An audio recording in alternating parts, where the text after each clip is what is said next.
Son las 6:59 minutos. 6:59 minutos. Entonces, señores, ayer hubo una reunión del comité político del PLD, 41 de 45 miembros estuvieron presentes, ya sabemos que este es otro tema. Entonces, el PLD enfatizó en la parte que tiene que ver con el diálogo nacional. Y para hoy tiene una rueda de prensa que se va a referir al problema de la judicialización de la política. En lo de ayer, ¿qué hizo el PLD? Yo creo que una salida inteligente, porque el PLD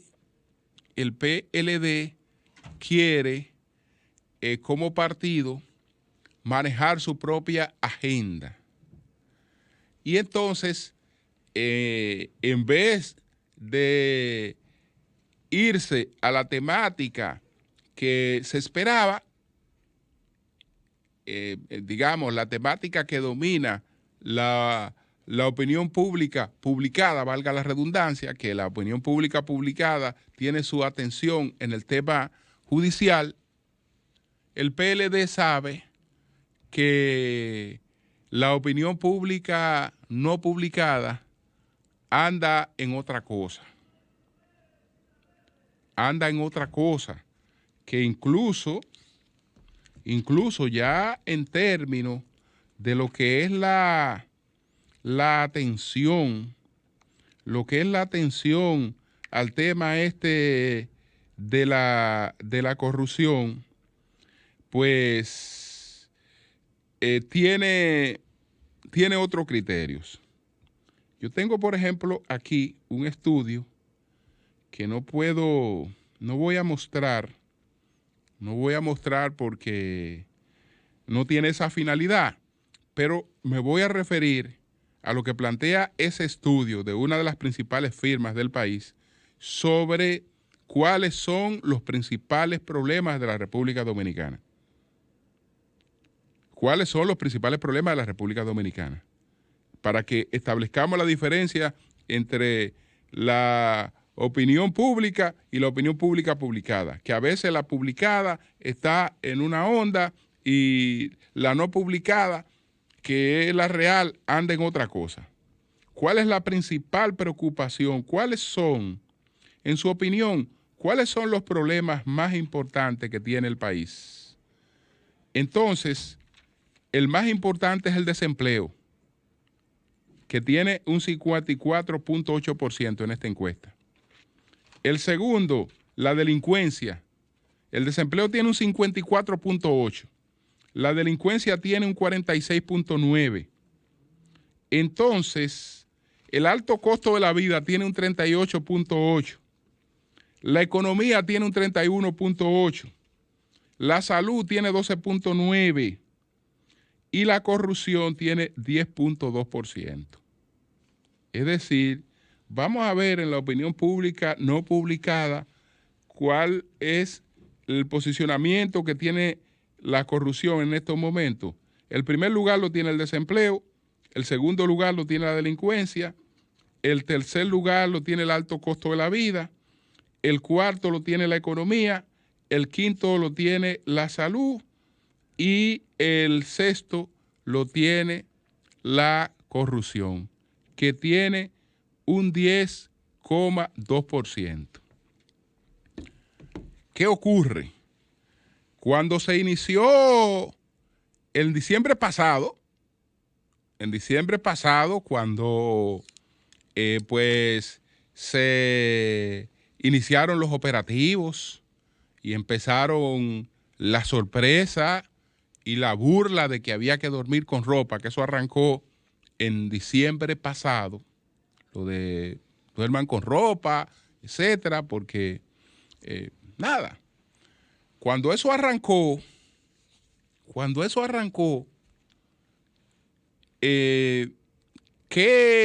¿por dónde andaba la credibilidad en los procesos judiciales o la no credibilidad? La no credibilidad, bueno, había un 19, un 21, no llegaba a un 23%. de la gente que no creía en los procesos judiciales. Hoy está entre un 38 y un 40 la gente que no cree en los procesos judiciales. Y ya ustedes ven cómo el tema de la corrupción anda en un sexto lugar con un 10 y algo por ciento, mientras el principal problema tiene un 54. Tiene un 54. Entonces, ¿qué le dice eso a un partido? Le dice a un partido, mire, la agenda es otra. La agenda es otra porque la agenda está dirigida a problemas nacionales, para lo que se convocó el diálogo nacional. Entonces, el PLD ayer priorizó en demostrar que está pendiente de la agenda nacional y que sigue su propia agenda, independientemente de las circunstancias actuales. Y es ahí que el secretario general, después de la reunión, se refiere a que hasta ahora lo único que ha operado y que se ha podido integrar en el diálogo nacional es la mesa del agua, pero que no se ha podido articular la discusión sobre la calidad educativa, tampoco sobre los partidos y el régimen electoral, y que el pacto eléctrico está aprobado, pero que hay discusiones pendientes en el diálogo que no se han llevado a cabo. Y matizó su agenda sobre temas nacionales. Sobre temas nacionales. Es una lástima que el diálogo no esté operando y que el gobierno no debe permitir, y eso lo decía el señor Mariotti, el secretario general, no debe permitir que se vea esto como un recurso coyuntural cuando hay que desviar la atención sobre determinados problemas, sino que se vea como una intención seria, sistemática de discutir los principales problemas del país y tratar de buscar consensos para abordar sus soluciones. Eso es lo que tiene que ver con el diálogo. Hablemos ahora de la judicialización de la política. Hablemos de la judicialización de la política. Bueno, la distinguida magistrada Jenny Berenice Reynoso da unas declaraciones donde ella dice que va a demostrar que el Ministerio Público ya está preparado para demostrar que el mayor talento financiero del mago de las finanzas, Alexis Medina Sánchez, era ser hermano del presidente Danilo Medina. Bueno, ojalá que el Ministerio Público tenga otras cosas que demostrar, porque la condición de hermano de Danilo Medina no es un delito. Y además, que Alexis Medina es hermano de Danilo Medina, eso está demostrado hace mucho. Hace mucho que ellos son hermanos. Y eso está demostrado hace mucho que son hermanos. Y eso no es delito. ¿Qué habrá que saber en el futuro cuando veamos ya el expediente, cuando veamos la acusación, cuando veamos los procesos de fondo? Si ese caballero al que esta magistrada define como un mago de las finanzas, si ese caballero pues cumplió con las cosas que contrató, independientemente de que usted entienda, bueno, que hubo tráfico de influencia, que hubo una serie de cuestiones, que falta por ver si cumplió con las cosas que contrató. Si cuando contrató equipos, entregó esos equipos, y si los equipos contratados y entregados reunían los mismos parámetros. Si participó en obras, si esas obras fueron realizadas. Si esas fueron realizadas. si el costo de esas obras o de esos servicios fue el costo que correspondía o fue otro costo. Todas esas cosas están ahora por verse para ver exactamente qué fue lo que ocurrió. Mientras tanto, tenemos los bultos que siempre hemos tenido, que no son propios de esta coyuntura, sino que han sido los bultos de siempre. Una persona maneja 5.000, 6.000 millones en contrata, bueno, está acusado de haberse robado 6.000 millones y de haber malversado 6.000 millones. Vamos a ver qué pasa con los tipos penales que pudieran atribuírsele, etcétera. Hay que esperar entonces por la acusación que aún teniendo pues un caso que el Ministerio Público entiende que está blindado, pues ayer, vencido el plazo, no ha presentado aún una acusación.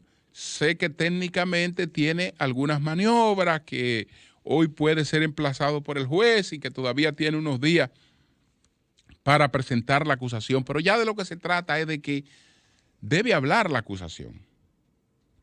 Debe hablar la acusación y ver qué cosas han planteado, porque sabemos que el Ministerio Público ha conseguido colaboradores, y esos colaboradores que también eran coacusados, pues han dado testimonio y han explicado una serie de cosas. Vamos a ver después cuál es el valor, que tienen estas cosas, sin olvidar que lo que hay que tratar siempre es que las cosas se lleven a cabo respetando el debido proceso. Que muchas cosas que hoy son escándalos,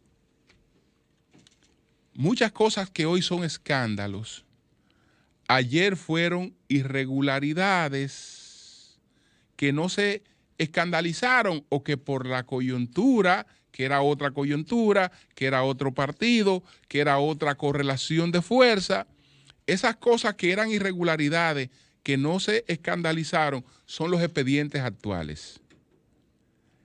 Pero las irregularidades actuales serán los expedientes futuros.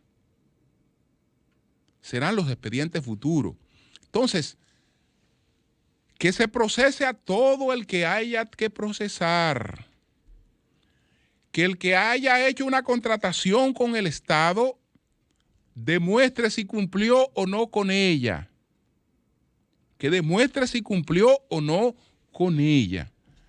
Que tenga, desde luego, la oportunidad de hacerlo ante terceros imparciales, ante jueces que ya de antemano no tengan una sentencia, que es una de las situaciones que se discute, porque tal y como decía ayer, haciendo referencia a este ensayo que se titula Procesos políticamente expuestos, la falta de garantías judiciales en el juzgamiento a figuras políticas y el descreimiento social de los tribunales, resulta que nuestro país es signatario de una serie de compromisos que nos obligan a que todos estos procesos se lleven pues de la manera que corresponde, con imparcialidad, porque todo esto nos compromete. Hay una serie de convenciones de las que el país es signatario. La imparcialidad judicial se encuentra consagrada como aspecto fundamental de la garantía del debido proceso legal en numerosos instrumentos internacionales de derechos humanos, tales como la Convención Americana sobre los Derechos Humanos, el Pacto Internacional de los Derechos Civiles y Políticos, la Declaración Americana de los Derechos del Hombre, el Convenio Europeo de los derechos humanos, todas estas cosas plantean que una persona, y en el caso de los políticos, que no es que los políticos tienen que ser juzgados o la gente que tiene repercusión política tiene que ser juzgado diferente a los otros, pero tampoco distinto. Tampoco distinto, es decir, si el otro tiene derecho a un tercero imparcial, el político y el que tiene vínculos políticos tiene derecho a un tercero imparcial. Tiene derecho al juez natural. Y el juez natural no es un juez preescogido. No es un juez que en vez de hacer un sorteo, dice, no, yo me encargo de esto y resuelvo. Yo me encargo de esto y resuelvo. Y despreocúpense que tienen 18 en la costilla. Pueden hacer lo que sea, yo me encargo de esto. No, ¿qué sortear ni sortear? El sorteo soy yo. Yo mismo me pongo. ¿Qué es lo que ha ocurrido?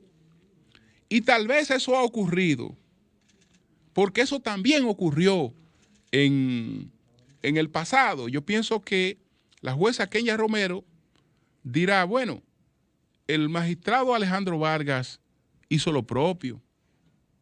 Hizo lo propio. Él se autoasignó algunos casos y no pasó nada. Bueno, mi querida magistrada, tenemos que colocarnos siempre en situaciones distintas. El magistrado Alejandro Vargas era un hombre con unos vínculos, incluyendo vínculos mediáticos, que no los tiene nadie. Entonces, cosas que tal vez en su caso se pasaron por alto, no siempre se pasan por alto.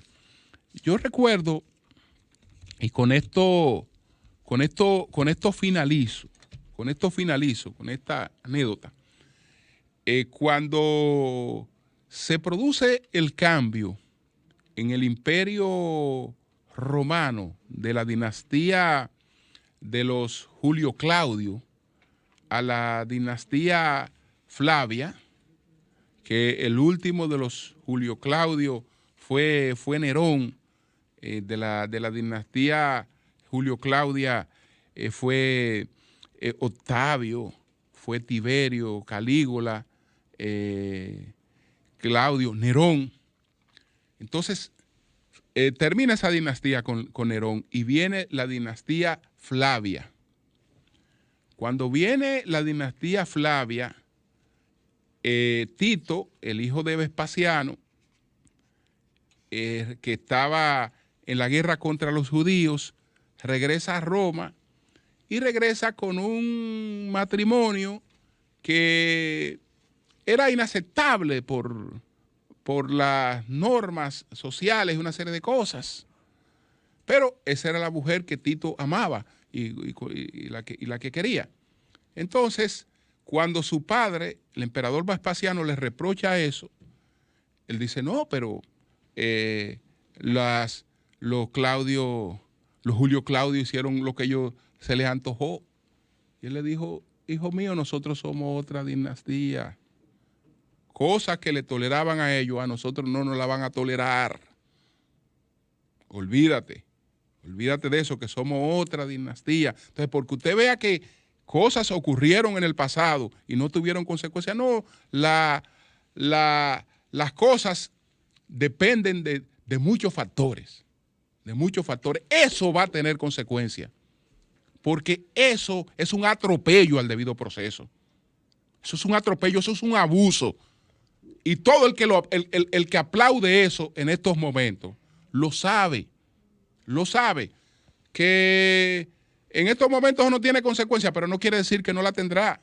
Repito, las cosas que se están examinando hoy y que son escándalos, fueron irregularidades que en el pasado pues no fueron escándalos, sino irregularidades. Cambio y fuera. Son las 6:59 minutos. 6:59 minutos. Entonces, señores,